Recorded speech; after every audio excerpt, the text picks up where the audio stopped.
Alright guys, welcome back. Another video with Chris, and today, got some time today. Been very busy with work and doing some stuff. So I haven't had time to actually sit down and actually make any of these videos. So, we're gonna go over some other leaders today, and I'm thinking about doing Vegex, I think, today. But, before I do that, I want to do Hatchiac. I think Hatchiac is a very interesting leader for this current format. Is it the best deck? Maybe not, but Hatchiac's problem was always playing against blue, right? Blue has these really powerful counters and a lot of Hatchiac's battle cards, big battle cards that Hatchiac plays. Nothing has deflect, right? So you tap 4, tap 5 energy, and then you just lose all advantage, right? Because they were just God sealing it. But with Gamma kind of being the blue deck of choice for most people right now, I think it has a way of being viable in the meta of some sort. So we're going to build this deck today. Hope you guys like the video. Make sure you guys like and subscribe if you guys do. Hit the bell for notifications, all that fun stuff. So if you guys don't know Hatchiac, essentially it's a built-in Nimbus. When you or your opponent attacks, they can't attack with tokens or battle cards that only cost 7 or less, unless they attacked with that card already. So basically any card 7 or less that has dual attack can attack twice, and then once you attack with it, anything 8 or more can attack and be free from that. So we generally run 60 card decks with Hatchiac because you have so much utility. You don't really need you do mill on the front side here, so you can't attack till you have 3 till you awaken. On this side, you suck a card underneath your leader, you mill 1, and you draw 1. So you're losing essentially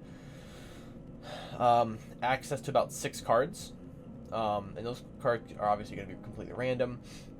So we need to make sure that we have a lot of stuff in here for consistency purposes. You put the 3 cards from underneath your leader in the drop. You draw 1, you flip.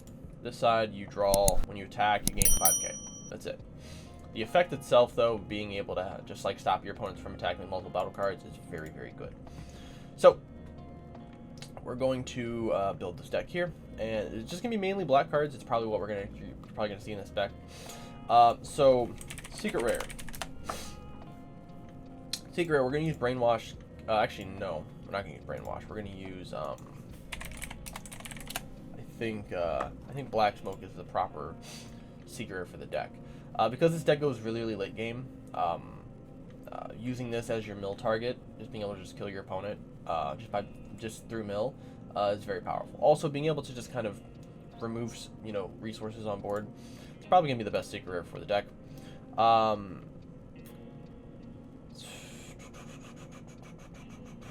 right, so we got that. We're just going to go down the list here. We have the Lord Slug Ghost Warrior. This is a very good card. Put 3 of these in here. So this is a main deck card. Activate main, you put 3 black battle cards between 3 and 7 back into your deck from the drop. Play this card. What's nice is that even if they counterplay this, the effect still goes off.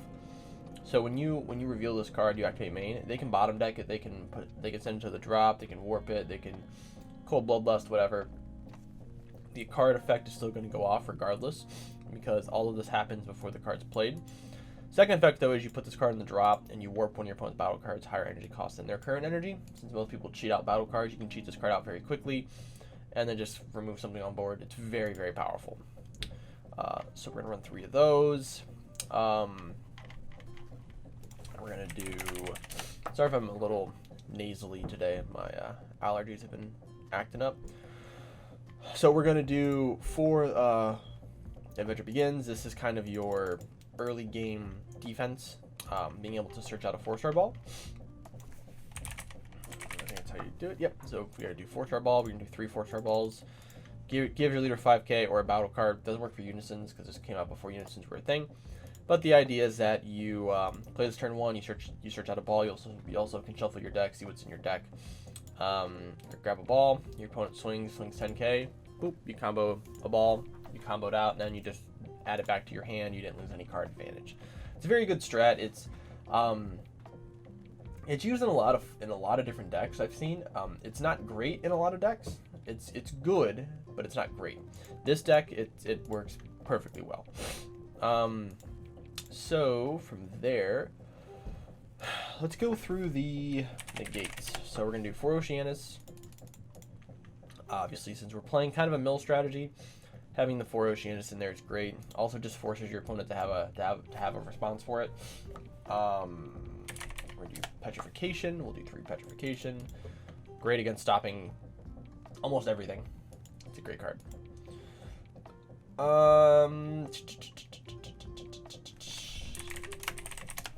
Power Burst. Yeah, Power Burst. Barking 5. You can do it for free by taking a life, but also just negates, and then you add back a one drop, which we run a decent amount of 1-drops. So it just allows us to grab back just free value off of stuff. And we're gonna main deck Kami. So we're gonna act as if this is a best of 3 format. Out of all of the like silver bullet 1-drops that Hatchhyack decks run, because there's quite a bit, Kami is definitely the most utilized in the main board. So Kami is a deflect 1-drop which draws you a card, and you tap 2 if your opponent has 4 more battle cards in play. You choose all of you and your opponent's battle cards, 4 or less, ignoring barrier, and KO them.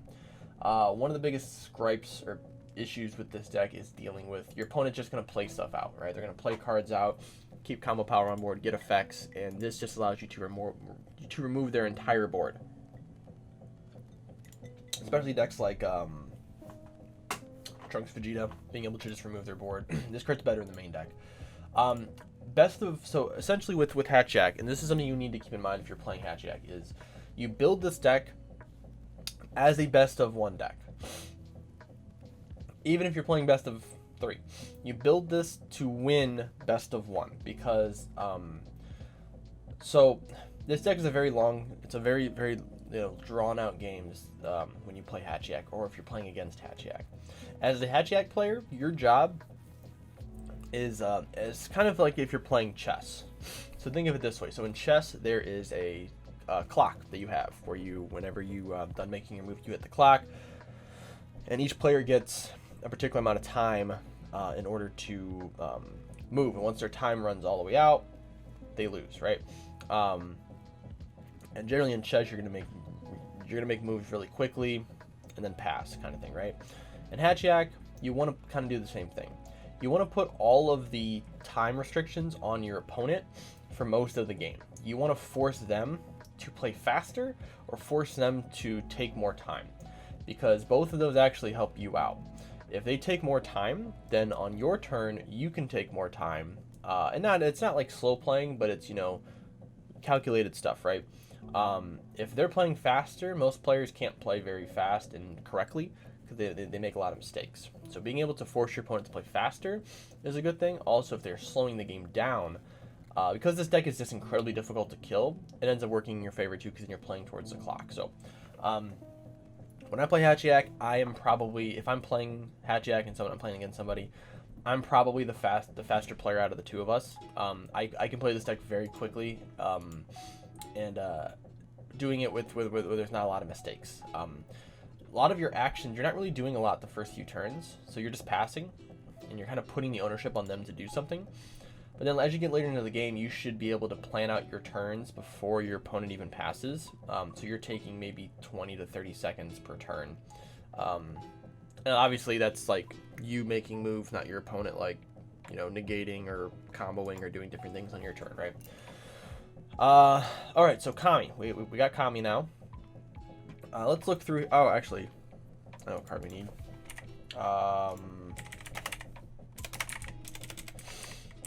This is for Bardock? Yeah, we need Bardock. If we're going to do 4 Bardocks, we'll just grab the SPR art. Yeah, 4 Bardock. +1, draw 1. It's very good for the deck. It's actually probably the better unison for the deck. Just gives you an attacker, but also just allows you to set up these very powerful turns where you can floodgate them with your -2, then floodgate them with those Giannis, and then their turn's basically over. So for those, let's see what else we got on this list here. So The next thing is going to be Overwhelms. So we have the deck will run a significant amount of Overwhelms. Actually, are we done with Floodgates? Actually, you know what? Let's look at the extra cards. There is an extra card I wanted to add. I've been testing with a little bit. Yeah, Instant Transmission, 10 times Kamehameha. So this card actually is very important in this particular deck. So this is actually better than Max Kamehameha in my opinion, because there's another card that we actually run instead of Max Power Kamehameha. You negate the attack. You place 2 black battle cards from your warp to your drop. We do run a significant amount of Overwhelm, so being able to use this card to sort of increase the amount of cards in our drop area, so we're not pitching cards for our Overwhelm, was very powerful. Also, activate main. You choose 2 cards in your hand, send to the warp. You add this card back from your drop area. It's cool, but it's mainly that top effect. So we're going to run 2 of those, and then we're going to run Crimson Strike. So we're going to run 4 Crimson Strike. This is also another type of defensive card. Gives your leader or a battle card, or gives one of your cards 10k. On your opponent's turn, you draw 1, you mill up to 3. This also allows you to funnel into some type of Overwhelms.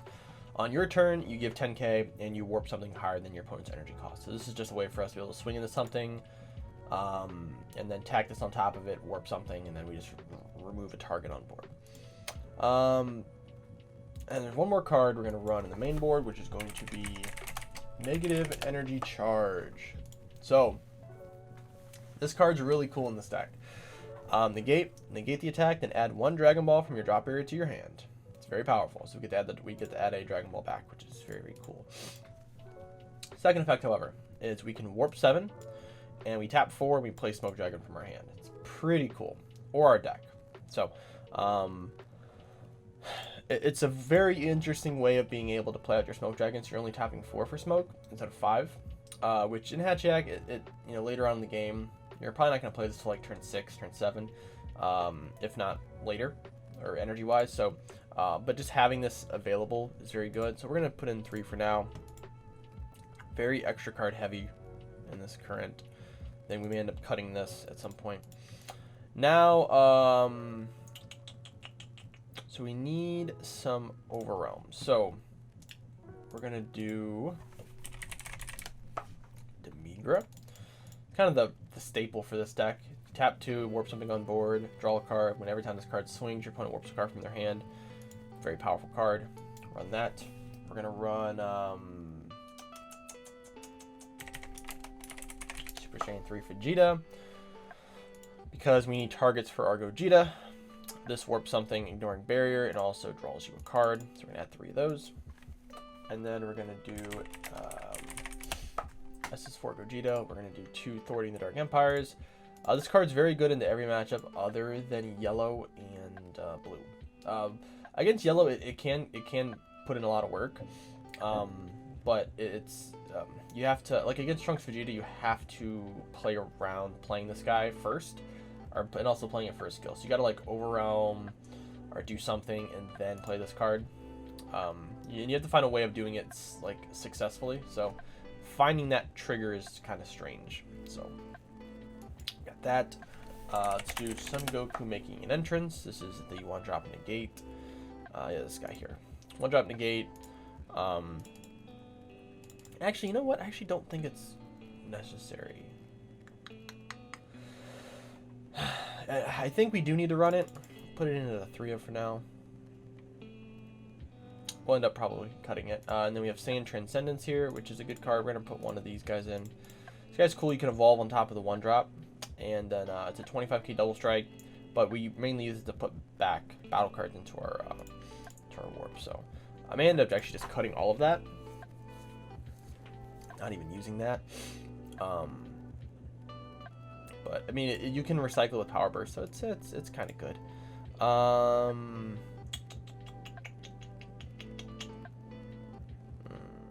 You know what? I actually have a better idea for this deck. It's the first time I think I've done this in a video, so I'm actually gonna completely restart here. I have a better idea for this deck. So instead of running the Bardock Unison, we're actually going to run the Son Gohan Unison here. And we're going to run the Vegeta here. So both of these cards are very cool. Both of these cards are very, very cool. They, Gohan here allows us to put cards back into our warp, because we're actually going to run more of an Overrealm version of this deck. This allows us to put stuff back, which is going to be very powerful, being able to allow us to Overrealm consistently. This is also technically a +2 on some turns where we're able to burst. So we're going to do Gohan, and we're going to do 2 Vegeta. Vegeta, if your opponent plays a battle card using a non-keyword skill, they have to pitch a card from their hand. Ada, when you activate Overrealm, this gains +2, and then you can add up to 1 card from your life to your hand, which just allows you to get closer to your 4, so you can use Vegeta. And then -4 or -5, and tap 4, you warp one of your opponent's life. So we're actually going to use 2 of these. I kind of wanted to change up the build a little bit. So we have these 6 to start off with. We're still going to do the Kid-Ku engine. Still think that's good. Kid-Ku, and then we'll do 4-star ball, 3 4-star ball.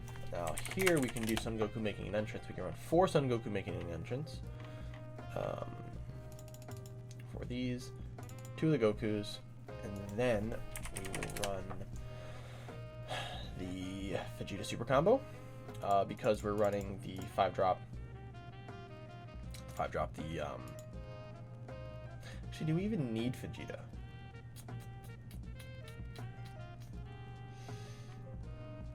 I don't think so. I mean, I guess it's fine. We'll keep Vegeta in.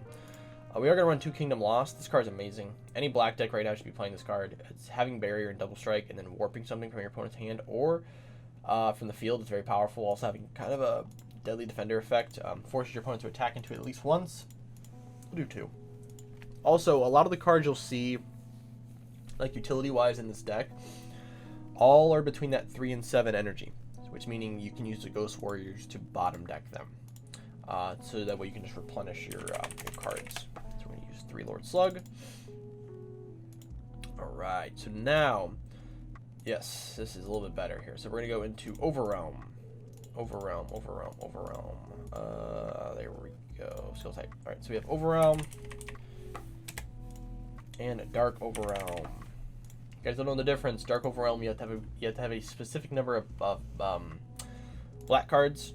So like here you need 5 black cards at least, and then the card will stay on the field after the Overrealm effect has taken place. So it's very good. So we're going to do 3 of these. We're going to do 1 Brainwash No More. Just good to have. You can also kind of make a case of running 2, but at least 1 for sure. Gogeta, I don't think Gogeta is good in this deck. I see a lot of decks like... Actually, a lot of decks that aren't even Hatchiac, just any deck in general, they're just trying to fit Gogeta into everything to make it work, and it's just not amazing. Like it was really good as obviously the 4 of, as a 1 of, it's just, yeah, I don't know. It's very random. Not a huge fan of it. Where is? Let's see. So, yes. We're gonna run 1 Trunks.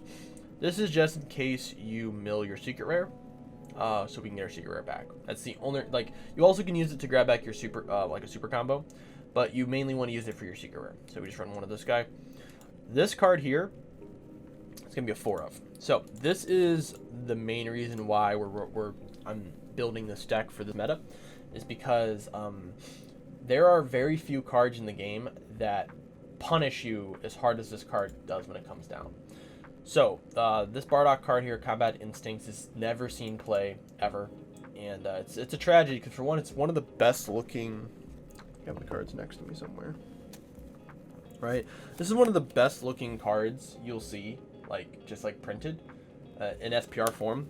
We don't have a lot of SS4 Bardock like SPRs, like the Unison's not great looking. This card is just fantastic looking. So it's a 30k Overrealm 6 for 3 black, and it's dual attack. That's a pretty good stat line right there, right? 5k combo as well.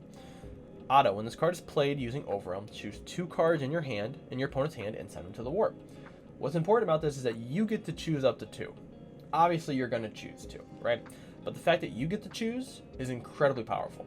So if you think so Gamma has nothing that they can do against this card. It doesn't work for Power Burst. They can't use the 4-drop,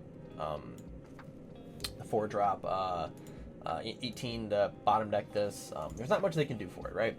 They can boo Unison, but that's actually not helping them really at all, right? Red, it's actually not very impactful. Like, they can Videl and do some stuff, but you're still warping 2 cards from your hand. And yellow's kind of the one that's kind of weird, because it's going to come in rest mode sometimes, well, actually most of the time. So that's kind of the only matchup where it's not great in. But green's great too, because if you play this in the green and they decide the charismatic, they just lost 3 cards from their hand, right? They had the charismatic, and then you get the warp 2. So, but the fact that this card warps 2 cards from your hand, you can slowly pick apart your opponent's hand. And if they don't deal with this card, like if this card comes down and it's not counterplayed or anything else like that, you get 2 free 30k swings. So you can clear board, you can clear a Unison, you can swing into their leader, whatever you want to do. But being able to play this card for 3, and if you do this more than twice in a game, that's a lot of cards you're ripping, and it's random, so you get to choose. Which meaning that they can't just warp the worst cards in their hand. You get to choose, which then adds the RNG of you hitting a secret rare, of you hitting a super combo, of you hitting a floodgate or a boss monster. It ends up being very volatile. So we're gonna run 4 of these. 4 of these guys. Is there any else Overwhelm that we want to run? I'm thinking about some 3-drop Overwhelms too. I think that would be probably a good idea. We are going to run 2 of the Unstoppable Evolutions, just so we have Vegeta targets. That gives us 6 Vegeta targets total, which is good. I wish this card was Dark Overwhelm. I wish there was an easy way of playing this card out. This is something that I really hope in the next set we get some support for this card. It's just a better 3-drop Gotenks. Whether it's like a TP or something you can play for 1, but being able to play this guy out, and this guy being a 25k dual attack that you can give 10k double strike to for 1 energy is very powerful. So this, hopefully, we get some more support for in the future. It's probably not going to be next set, because the leader we're getting doesn't involve these 2 characters, but whatever. Alright, so Time Regulator, probably a good idea. Just having just a 30k, just a 15k body that draws you 2 cards. I think it's pretty powerful. It puts back 3, which is costs 3. This puts back 2. Yeah, it's probably fine. Probably fine as a 3 of.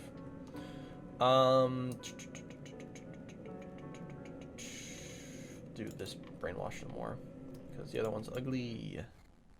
Wow, here we go. All right, awesome. So this is kind of basically what we got here. We got a lot of Overwhelm card targets here. This as well. We're gonna go into our Gogeta. Oh, there it is. Gogeta right there. Yep, going to Gogeta. And what's nice about Gogeta is Gogeta does not, it's not a Union Fusion effect. So it can be any Goku and any Vegeta. It does not need to be, obviously Xeno, but it doesn't need to be, doesn't need to be 2 5Ks or 2 30Ks. It can just be any of them.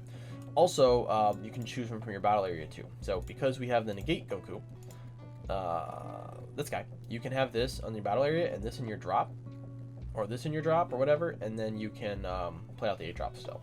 So it's a pretty cool effect. So yeah, we have 8 total targets, or sorry, not 8 total targets. We have 6 targets for each Goku and Vegeta. Should be plenty. We're still at 44 cards. That's pretty good.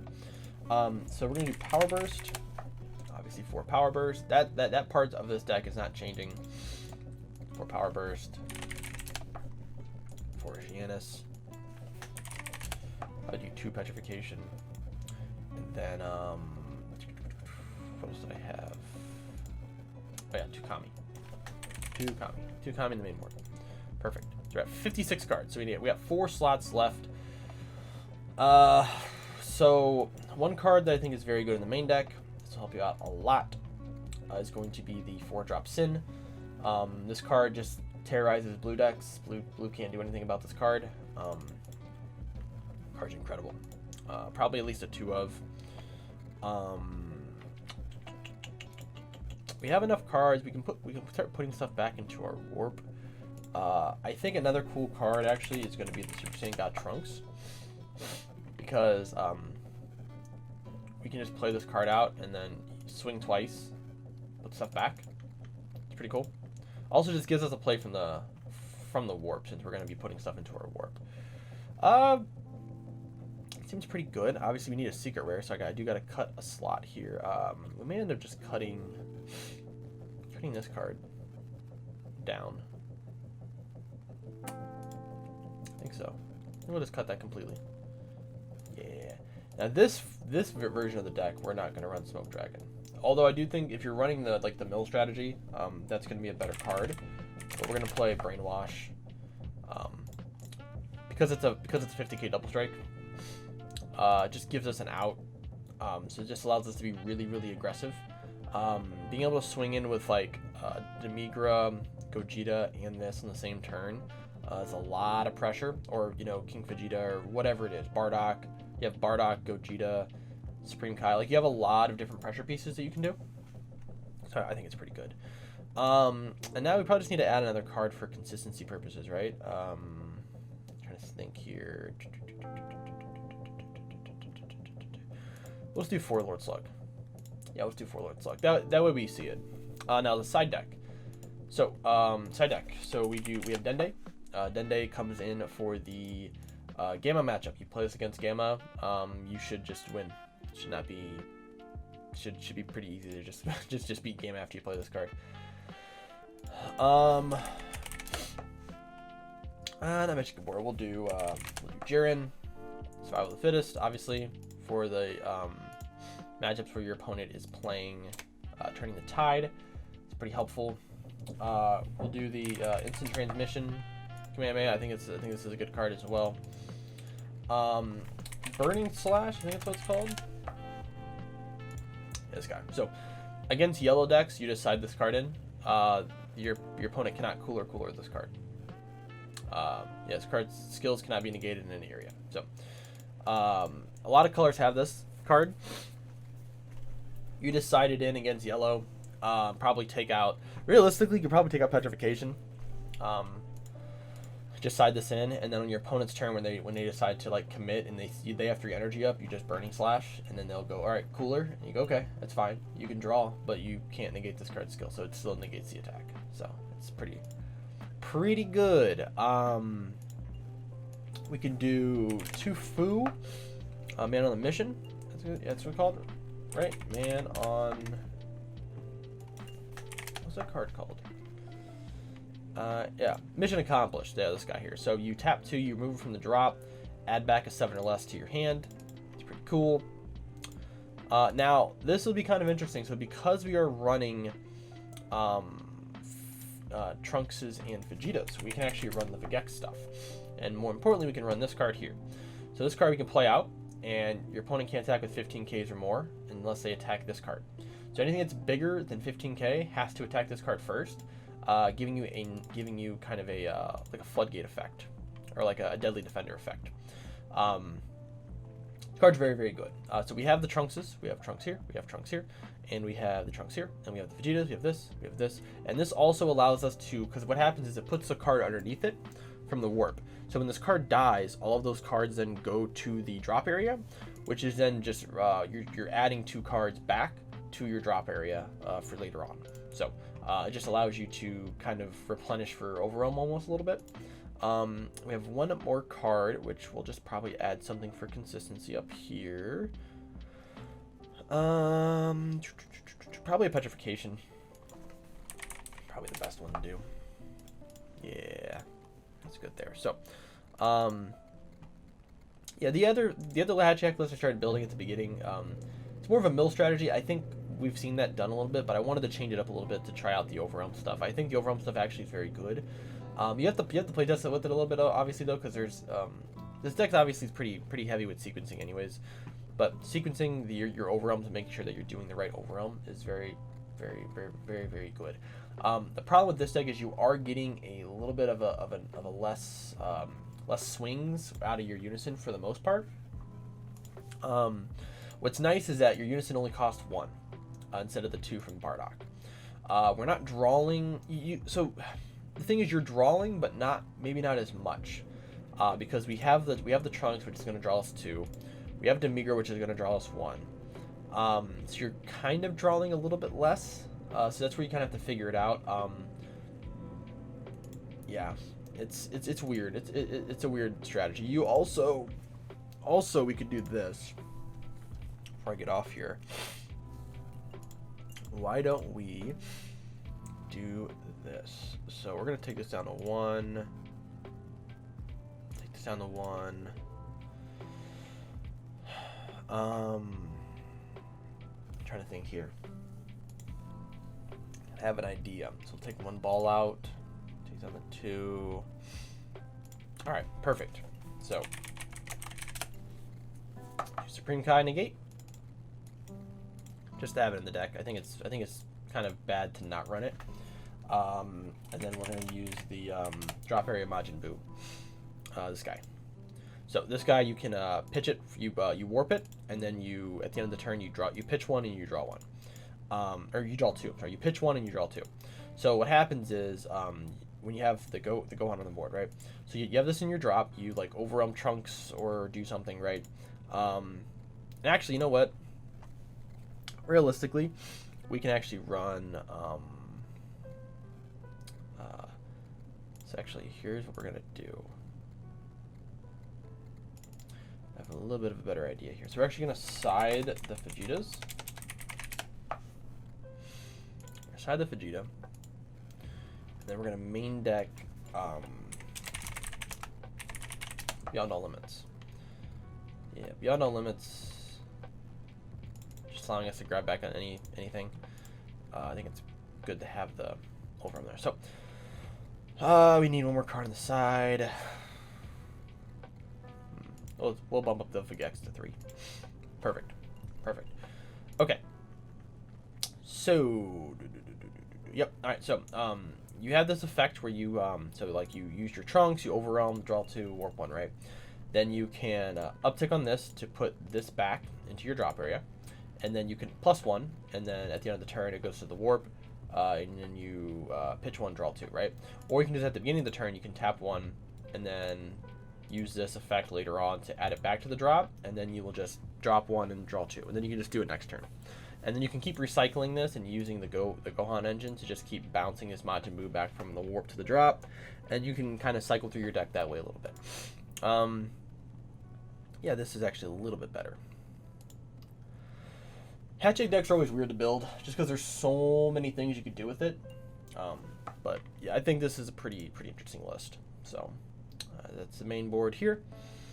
And then you have your side deck down here.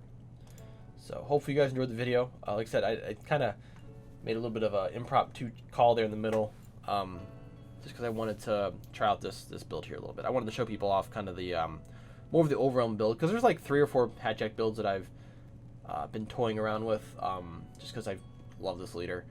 But this one seems to be probably the more fun one out of the 2. Hatchhyack is a very slow deck. It's very draining. So it takes a lot of time to play a Hatchiac deck.